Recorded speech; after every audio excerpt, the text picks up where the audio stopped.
Hey there, real quick. The last message I did on Pergamos, which I just uploaded, I had a couple thoughts. If you haven't watched that, this won't make sense. So go back and watch that. And if you don't want to watch it, disregard this one too.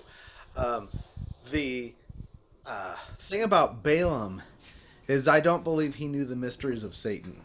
I think he was just able to be paid to teach God's enemies how to weaken the people. Um, and I'm just going in my head about church history and the sequence of when certain things crept in. Um, really, you don't see the depths of Satan until Thyatira with Jezebel.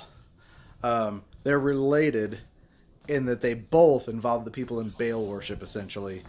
But Jezebel's a lot more developed, and Balaam is more of a fool than the kind of plotter that Jezebel is. He's just, and that's really the kind of Christians that some of them were genuine Christians, I believe, that would have been susceptible to the bribes and the flattery of the state, especially if they were given a throne and all that. So if you don't know what I'm talking about, just listen to the message. And then the other thing I was going to say is that I forgot to mention that I think that the two-edged sword really didn't come into play until the Protestant Reformation. You know, he warned, if you don't repent of this mixture and stand up like Antipas, I'm going to have to come in against them with the two-edged sword. And it's like, well, why would he warn about that? What's the big deal about that?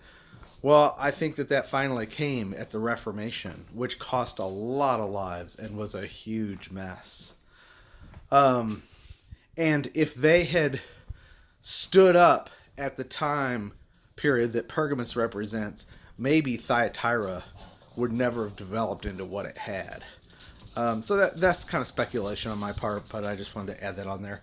Again, if you don't know what I'm talking about, go watch that video. See ya.